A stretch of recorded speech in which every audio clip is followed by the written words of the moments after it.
Baik, hadis ini membahas tentang orang yang meninggal pada saat ihram, dan bahwasanya orang yang meninggal pada saat ihram itu hukumnya adalah mempunyai hukum yang khusus.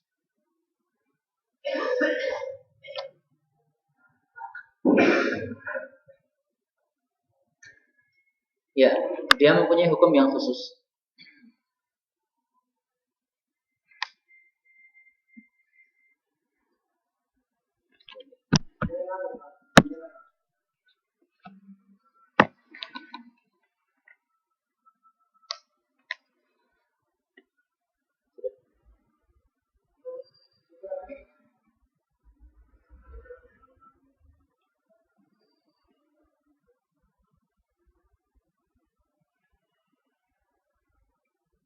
Hukum khususnya ada 3. Yang pertama, dia itu dikafani dengan saubain, dengan 2 pakaian. Yang dimaksud 2 pakaian ini adalah 2 pakaian yang dia pakai untuk ihram. Jadi nggak boleh diganti. Pakaian untuk ihram itu kan bagian atas 1, bagian bawah 1. Bagian bawah untuk sarungnya, bagian atas untuk penutup dadanya. Nah, itulah yang dimaksud saubain. Adapun untuk orang yang tidak ihram, maka dicarikan kain kafan yang layak untuk dia. Dan kalau untuk orang ihram, maka kain kafannya adalah baju yang dia pakai untuk ihram, bagaimanapun kondisinya. Misalnya baju itu kotor karena sudah dipakai ihram selama 1 bulan misalnya. Karena ada orang yang haji, model hajinya adalah haji yang langsung dari awal sampai akhirnya, sehingga dia tidak ada istirahat antara umrah dan hajinya. Maka dia memakai baju selama 1 bulan sehingga kotor. Nah, tetap saja itu dijadikan sebagai kain kafannya. Kemudian hukum yang kedua adalah la tuhannituhu, dilarang untuk memberikan minyak wangi kepada orang yang ihram tadi. Ini alasannya adalah karena orang ihram selama dia melakukan ihramnya adalah tidak boleh memakai minyak wangi. Maka ketika matinya dalam keadaan ihram, ini dia masih mendapatkan hukum seperti orang yang ihram yang masih hidup. Orang ihram masih hidup nggak boleh pakai minyak wangi. Maka demikian juga ketika dia mati, itu juga tidak boleh memakai minyak wangi. Kemudian hukum khusus yang ketiga adalah la tukhammiru ra'sah. Tidak boleh menutupi kepalanya. Karena orang yang ihram selama masih ihram tidak boleh menutupi kepalanya. Dan yang dimaksud menutupi kepalanya ini adalah memakai tutup kepala yang nempel pada kepalanya. Seperti peci, ini nempel kepada kepalanya, nggak boleh. Helm karena nempel pada kepalanya, nggak boleh. Tapi kalau memakai payung, karena payung ini tidak nempel kepada kepala kita, maka tidak ada masalah. Sehingga seseorang naik bis ketika dia dalam keadaan ihram tidak ada masalah, meskipun di atasnya itu menutupi kepalanya. Konon kalau orang-orang Syiah itu bisnya dilubangi ya, bagian atasnya. Artinya menurut mereka tetap tidak boleh ada sesuatu yang menutupi kepalanya meskipun dia itu tidak nempel. Tapi kalau jumhur, mayoritas para ulama Ahlus Sunnah wal Jamaah, mereka semuanya sepakat yang tidak diperbolehkan adalah yang menempel saja. Maka pakai payung tidak dilarang dan tidak menyebabkan rusak ihramnya. Gitu. Ditali apa? Oh, maksudnya ini. Iya, tidak ditali. Maksudnya ketika jenazahnya itu. Iya, tidak. Tidak. Karena kan tidak ditutup. Jadi memang dibuka di sini. Sampai di sini saja. Sehingga nanti dimasukkan ke dalam liang lahatnya itu masih terlihat kepalanya. Ini hukum khusus untuk orang yang ihram. Nah, dari hukum khusus ini, para ulama kemudian mengambil sebuah kesimpulan bahwasanya seseorang yang melakukan suatu amalan ibadah, ketika dia itu tidak bisa menyelesaikannya, padahal sudah berniat untuk menyelesaikannya, maka Allah Subhanahu wa Ta'ala akan membantu menyelesaikannya. Orang ini sedang dalam keadaan ihram, ihramnya belum selesai, akan tapi Allah Subhanahu wa Ta'ala masih menetapkan dia mendapatkan hukum seperti orang yang masih ihram. Tidak boleh pakai minyak wangi, tidak boleh memakai tutup kepala. Berarti ini menunjukkan bahwa dia dilanjutkan amalannya oleh Allah Subhanahu wa Ta'ala. Sehingga ketika dia sudah mati, tetap diberi hukum seperti orang yang masih hidup. Demikian juga amalan-amalan yang lain. Kita mengamalkan sebuah amalan, misalnya bangun masjid, tapi ternyata habis itu dananya kurang. Tapi ketika sudah meniatkan untuk menyelesaikannya, maka ini sudah dianggap sempurna pahala kita. Allah Subhanahu wa Ta'ala akan membantu kita untuk menyelesaikannya. Dan kemudian dari hadis ini ada beberapa pelajaran yang lain. Yang pertama, bahwasanya orang yang sedang wukuf di Arafah itu diperbolehkan untuk rahilatihi, untuk mengendarai kendaraan. Jadi dia naik di atas kendaraan tidak ada masalah, tidak harus turun dari kendaraannya. Tapi tentu saja sesuai dengan keperluan. Kalau keperluannya sudah selesai, maka dia turun dari kendaraannya. Tidak boleh kendaraan digunakan sebagai kursi. Karena kalau dijadikan sebagai kursi, maka kasihan kepada kendaraannya atau hewannya tadi. Kalau zaman sekarang, karena kendaraan itu tidak ada kasihannya lagi, karena bukan makhluk yang hidup, maka tidak ada masalah selama wukuf naik di atas mobil misalnya, atau selama wukuf berada di atas motornya, tidak ada masalah. Ya, tidak turun, itu wukufnya tetap sah. Karena yang penting pokoknya dia berada di area tempat Arafah dan dia dalam keadaan beribadah kepada Allah Subhanahu wa Ta'ala. Pelajaran yang kedua, bahwasanya orang yang jenazah itu dimandikan dengan dicampuri sidr. Adapun sidr ini tujuannya adalah untuk menyingsetkan kulitnya, ya, sehingga tidak cepat rusak. Karena kalau dikasih sidr, maka dia lebih awet kulit ini, sehingga tidak akan bermadarat terhadap jenazah tersebut. Kemudian pelajaran yang ketiga, hadis ini menunjukkan bahwasanya kafan itu boleh kurang dari 3. Karena di sini ternyata saubaini, 2 baju. Berarti kan kurang dari 3. Maka apa yang sudah kita pelajari dulu, bahwasanya laki-laki itu dikafani dengan 3, itu adalah tidak wajib. Kalau memang wajib, maka pasti Nabi Shallallahu Alaihi Wasallam akan menambahkan yang 2 ini dengan 1 kain lagi, sehingga menjadi 3. Kemudian pelajaran yang terakhir, bahwasanya Allah Subhanahu Wa Taala yab'atsuhu yaumal qiyamati mulabbiya, akan membangkitkan seseorang dalam kondisi bagaimana dia mati. Kalau seseorang mati dalam keadaan sujud misalnya, maka nanti dibangkitkan oleh Allah Subhanahu Wa Taala juga dalam keadaan sujud. Orang yang mati dalam keadaan berzina, na'udzubillah min syarri dzalik, maka juga dibangkitkan oleh Allah Subhanahu Wa Taala dalam kondisi yang jelek seperti itu. Orang yang mati dalam keadaan mengajarkan agama Islam, seperti Syekh Al-Buti yang dibunuh di Suriah, maka dibangkitkan oleh Allah Subhanahu Wa Taala juga dalam keadaan mengajarkan Islam, mengajarkan tafsir Al-Quran. Atau orang mati dalam keadaan sedang membaca Al-Quran, dibunuh oleh orang-orang Khawarij seperti Utsman bin Affan, maka akan dibangkitkan oleh Allah Subhanahu Wa Taala juga dalam kondisi membaca Al-Quran. Karena itu wajar apabila seorang syekh dari Mesir, namanya Syekh Kishk, beliau itu berdoa, ya Allah matikanlah saya dalam keadaan sujud. Itu doa yang selalu beliau minta. Dan ternyata dikabulkan oleh Allah Subhanahu Wa Taala ketika beliau sedang sholat, maka ditunggu oleh para anak-anaknya dan para cucunya nggak segera kembali dari sujudnya. Karena sudah lama sekali, maka mereka curiga, ini tampaknya wafat. Ternyata betul-betul memang sudah wafat. Ini tidak ada masalah seseorang minta mati dalam keadaan husnul khatimah, supaya dia nanti dibangkitkan oleh Allah juga dalam kondisi seperti dia dalam keadaan mati tersebut. Maka di sini Nabi mengatakan Allah akan membangkitkan dia mulabbiyan, dalam keadaan bertalbiyah. Dalam masalah ini ada hadis yang tegas-tegas menunjukkan apa yang saya sampaikan tadi. Diriwayatkan dari Nabi Shallallahu Alaihi Wasallam, beliau mengatakan, ya Abdullah bin Amr, wahai Abdullah bin Amr, ala ayyi halatin, atas kondisi apapun, qatalta, yang kamu berperang, au qutilta, atau kamu diperangi, ba'atsakallahu, Allah itu akan membangkitkan engkau ala tilkal halah, atas kondisi itu. Hadis ini diriwayatkan oleh Abu Dawud dan Hakim, akan tapi derajatnya dhaif menurut Syekh Al-Albani rahimahullahu taala.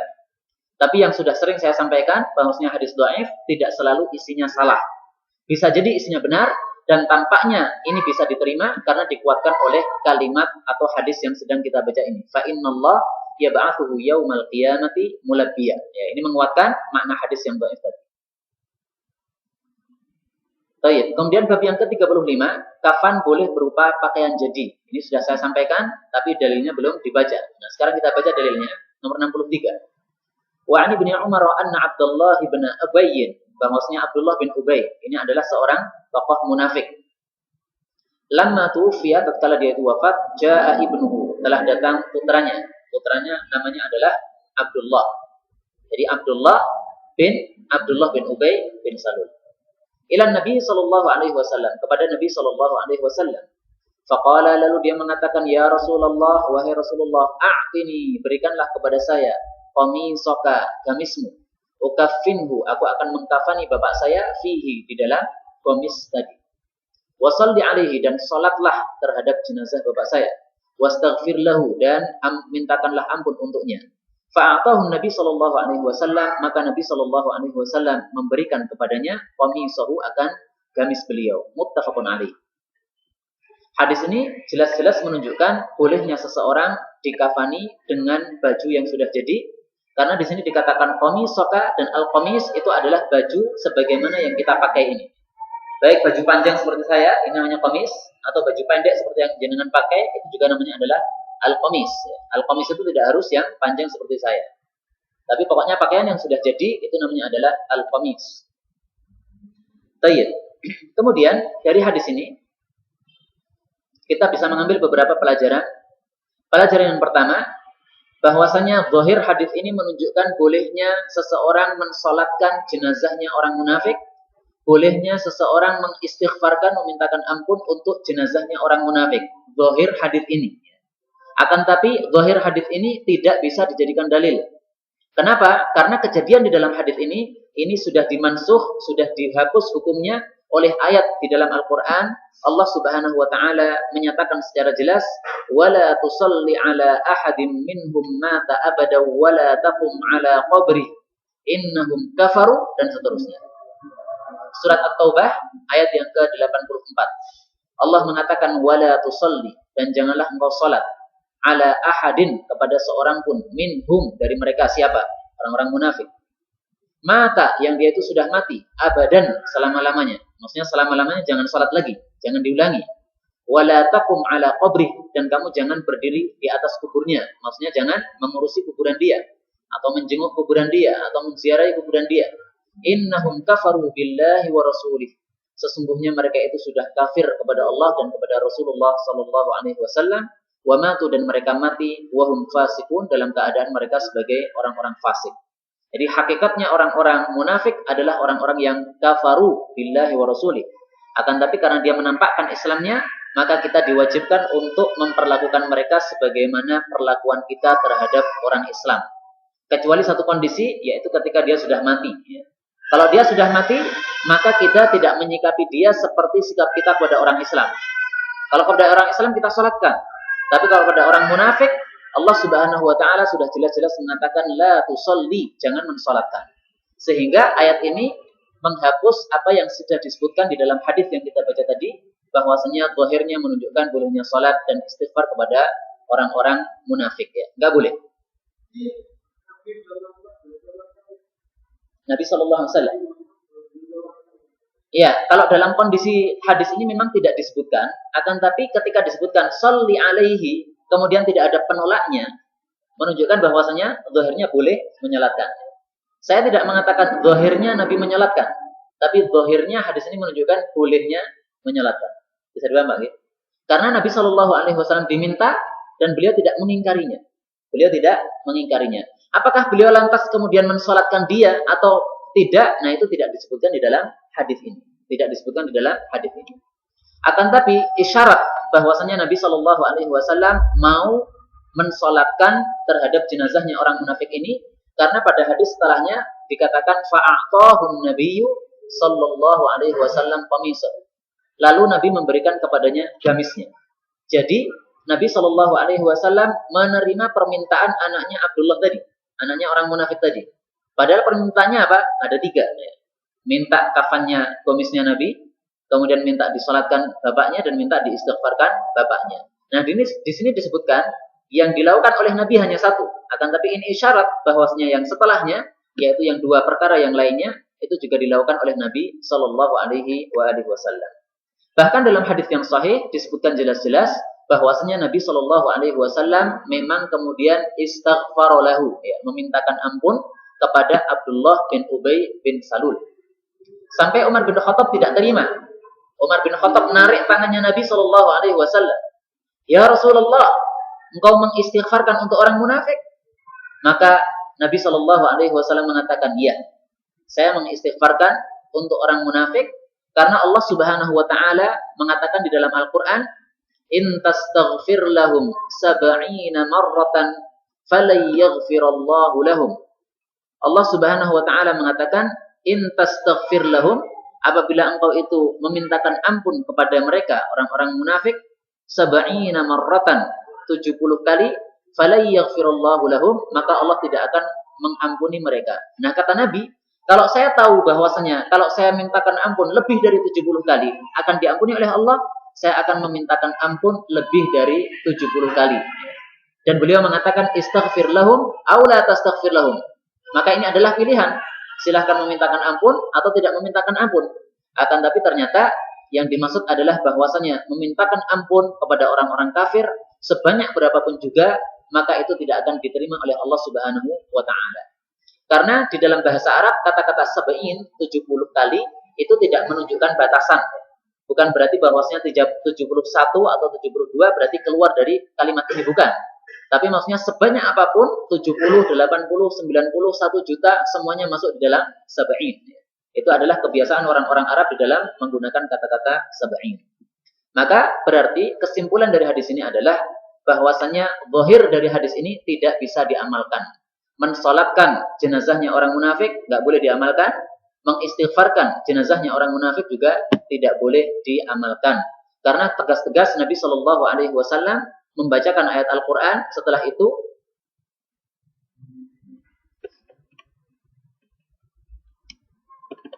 Allah Subhanahu wa taala mengatakan di dalam surat At-Taubah ayat yang ke-113, maka nalin nabi, tidaklah pantas bagi seorang nabi, walladzina amanu, dan juga orang-orang beriman, ayyastaghfiru lil musyrikin, untuk memintakan ampun kepada orang-orang musyrik.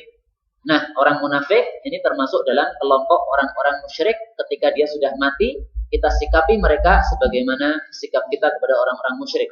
Walau kanu uli qurba, meskipun mereka adalah kerabat kita, min ba'di ma tabayyana lahum annahum ashabul jahim, setelah jelas bahwasanya mereka adalah penghuni neraka jahim, maksudnya mati dalam keadaan kemunafikannya atau kekafirannya. Nggih, monggo.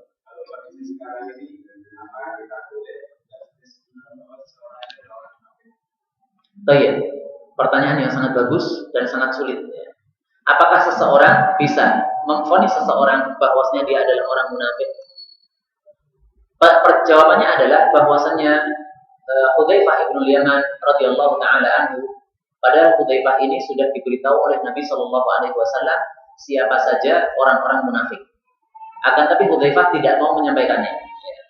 Sehingga karena Hudzaifah tidak mau menyampaikannya, sehingga para sahabat Nabi Shallallahu Alaihi Wasallam juga tidak mengetahui siapa orang-orang munafik di antara mereka. Sehingga Umar bin Khattab sendiri bertanya kepada Hudzaifah, wahai Hudzaifah, apakah Nabi Shallallahu Alaihi Wasallam menyebutkan nama saya di dalam kelompok orang-orang munafik itu? Maka Hudzaifah mengatakan, kamu jangan bertanya seperti itu. Tidak mau menjawab. Tapi karena Umar bin Khattab ngeyel terus, bertanya terus, ya, pengen supaya dia itu tahu apakah dia munafik atau tidak, maka akhirnya Hudzaifah mengatakan, kamu tidak disebutkan, tapi kamu jangan tanya lagi. Jadi diberi kesempatan jawaban satu kali itu saja, tapi setelah itu dia tidak mau menjawab lagi kalau ada pertanyaan semacam itu. Berarti kita tidak bisa memvonis seseorang sebagai orang munafik, ya, sebagai seorang yang munafik. Kecuali kalau dia tegas-tegas menampakkan kenifakannya itu. Seperti misalnya orang-orang yang berada di kalangan JIL, ya, dan dia sudah jelas-jelas kemunafikannya ditampakkan sendiri oleh dirinya sendiri. Maka dia sudah menampakkan atau mendohirkan kemunafikannya sendiri. Tidak perlu dicari-cari kemunafikannya, sudah tampak dari dirinya sendiri. Maka dia sudah jelas-jelas sebagai orang munafik dan tidak boleh kita untuk mensolatkan jenazahnya. Wallahu ta'ala a'lam bis-shawab. Ya. Tapi kalau orang menampakkan keislamannya, tidak menampakkan kemunafikannya, maka kita tidak boleh menghukumi dia kecuali dengan hukum zahirnya. Ada orang KTP-nya Islam, tapi nggak pernah sholat, selalu mengaji Al-Quran. Nah, ini menampakkan kemunafikannya. Sudah, itu dihukumi sebagai orang yang munafik. Bab berikutnya, bab yang ke-36, mewangikan jenazah dengan minyak wangi, serimpi, dan sejenisnya. Hadis nomor 64. An Ibnu Abbas radhiyallahu anhuma anna rajulan, bahwasanya ada seorang laki-laki, kana ma'an Nabi sallallahu alaihi wasallam, adalah dia bersama Nabi sallallahu alaihi wasallam. Fa waqasathu naqatuhu. Waqasa tadi sudah di atas, ya. Wa huwa muhrim, dalam keadaan dia ihram. Famata, lalu dia mati langsung. Faqala Rasulullah sallallahu alaihi wasallam, "Irsiluhu, mandikanlah dia bima'in wasidrin, dengan air dan daun bidara. Wa kaffinuhu, dan kafanilah dia fi thawbaihi, pada kedua bajunya. Wala tamassuhu." Nah, ini mestinya tamassuhu sudah benar ya. Dan janganlah kamu menyentuhkan kepadanya bitibin, dengan minyak wangi. Kalau tadi hanutin, ya, perbedaannya adalah kalau hanut itu khusus untuk orang-orang yang mati, tapi kalau tibin ini bisa digunakan untuk orang yang masih hidup.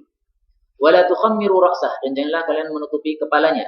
Fa innahu, karena sesungguhnya dia yub'ats, akan dibangkitkan yaumul qiyamah, pada hari kiamat, mulabbiyan, dalam keadaan membaca talbiyah.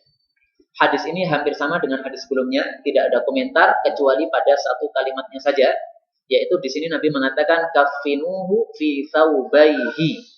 Di sini thawbaihi, ya. Ada kata-kata hi, berarti artinya dia, pada dua bajunya dia. Kalau pada hadis sebelumnya cuma dikatakan fi thawbaini, pada dua baju. Ya, ini. Nah, sehingga nggak jelas thawbaini, dua baju itu dua baju yang apa?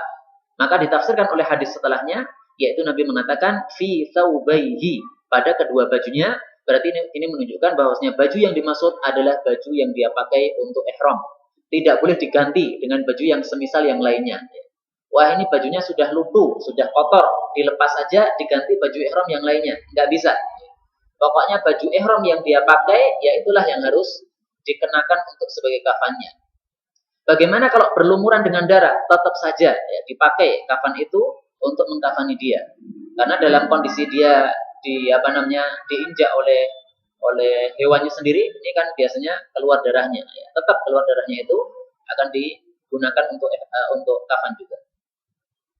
Bab berikutnya, bab yang ke-37, mewakikan jenazah dengan asap kayu gaharu. Nah, ini termasuk sunnah yang tidak dilakukan di Indonesia sepengetahuan saya. Karena itu sangat bagus apabila kita menghidupkan sunnah ini. Meskipun memang apabila ini tidak diamalkan, maka kita tidak ada yang berdosa sama sekali. Karena hukumnya hanya sunnah saja. Nabi Shallallahu Alaihi Wasallam tidak menyuruhkannya, tapi Nabi Shallallahu Alaihi Wasallam mengarahkan orang yang melakukannya supaya melakukannya dengan ganjil. Beliau tidak menyuruhkannya, tapi menyarankan yang melakukan supaya melakukannya dengan ganjil. Itu adalah dua masalah yang berbeda. Biasanya dipakai juga.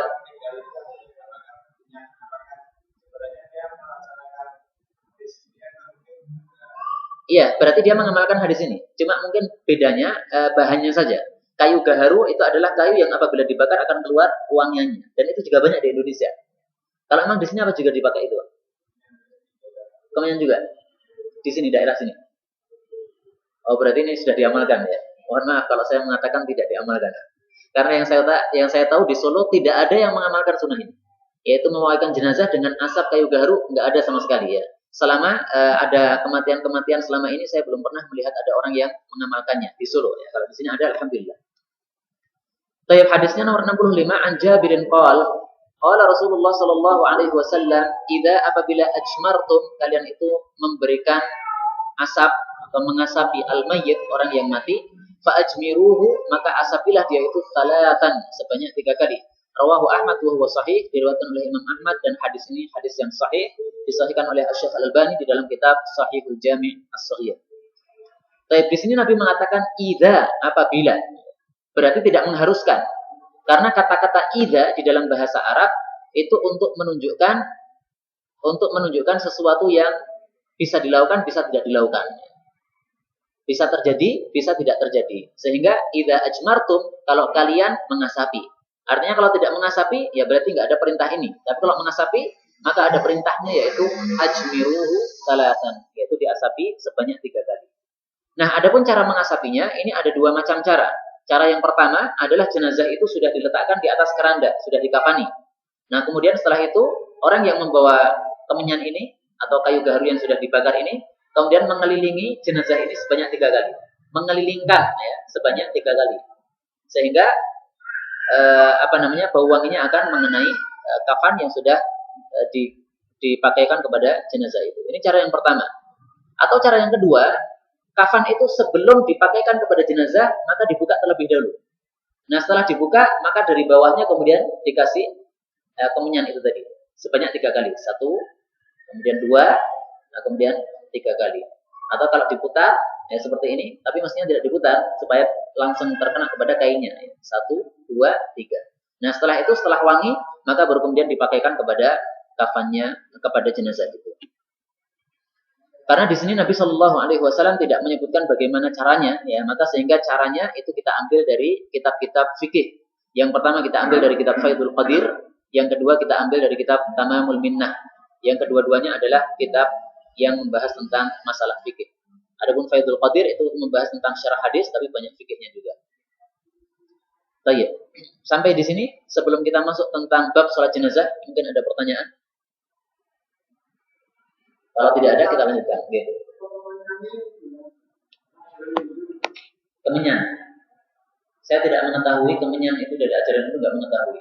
Tapi biasa saya menghadiri kajian di para habaib di Solo, di Sarkliwa, para habaib yaitu Habib Anis, Habib Novel dan sebagainya. Biasanya di dalam kajian-kajian mereka digunakan asap kayu gaharu ini. Jadi bentuknya memang seperti kemenyan gitu ya.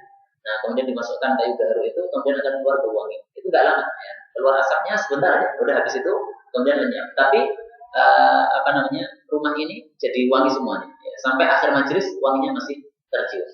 Nggak ada masalah. Kalau orang Hindu mungkin kalau melakukannya itu berbeda dengan apa yang dilakukan oleh orang-orang sahabat Nabi Shallallahu Alaihi Wasallam di masa itu. Ya, monggo.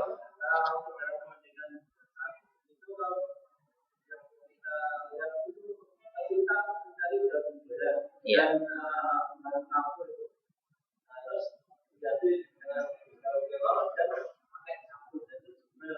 Iya, tidak ada masalah karena ini semuanya tidak merupakan sesuatu yang wajib. Yang wajib adalah bahwasanya dia itu sudah dimandikan. Adapun dengan bahan apa, maka ini adalah bukan sesuatu yang wajib. Demikian juga kafan, sebagaimana dulu sudah kita jelaskan, 3 itu tidak wajib. Yang penting apa? Pokoknya tertutup. Jadi dalam masalah mandi, yang penting semuanya kena air. Seperti orang yang mandi jenabah, ya. Yang penting semua badannya terkena air. Baik, ada yang lain? Cukup ya? Bab berikutnya, bab tentang sholat jenazah. Sebelum kita masuk pada bab-babnya, terlebih dahulu tentang hukumnya sholat jenazah. Para ulama mengatakan bahwa sholat jenazah hukumnya adalah fardu kifayah. Jadi bukan fardu ain. Perbedaannya kalau fardu ain ini semua manusia muslim di atas muka bumi wajib mengamalkannya. Tidak ada yang boleh meninggalkannya. Kalau meninggalkan maka berdosa. Tapi kalau kifayah itu berarti sudah cukup. Satu orang muslim sudah mengamalkannya, berarti yang lain sudah tidak wajib untuk mensolatkannya. Itu adalah hukum sholat jenazah. Akan tapi meskipun hukumnya adalah fardu kifayah, alangkah baiknya kita tidak meninggalkan sholat jenazah ini karena fadilahnya sangat-sangat besar sekali. Bab pertama, waktu-waktu terlarang menyolatkan atau menguburkan jenazah. Hadis yang ke-66. An Uqbah bin Amir al-Juhani yaqul, 3 sa'at, ada 3 waktu. Dan Yadhana, beliau melarang kami an-musalliya, bahwasanya kami salat fihinna, pada 3 waktu itu. Atau anak pura, bahwasanya kami menguburkan fihinna, pada 3 waktu itu, mautana, orang-orang mati dari kami. Yang pertama adalah hina, ketika tatlu syamsu, matahari itu terbit, bazighatan, dalam keadaan muncul, hatta tartafi, sampai dia itu meninggi. Meninggi itu maksudnya adalah lepas dari ufuk, sudah betul-betul terlihat semuanya. Yang kedua wahina, dan ketika yaqumu qa'imud dhahirah, ketika matahari itu berada di atas kepala kita.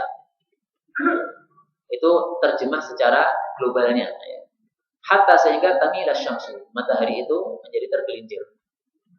Wahina, dan ketika tatadayyafu syamsu, matahari itu cenderung atau condong lil ghurubi, untuk terbenam, hatta taghruba, sampai terbenam.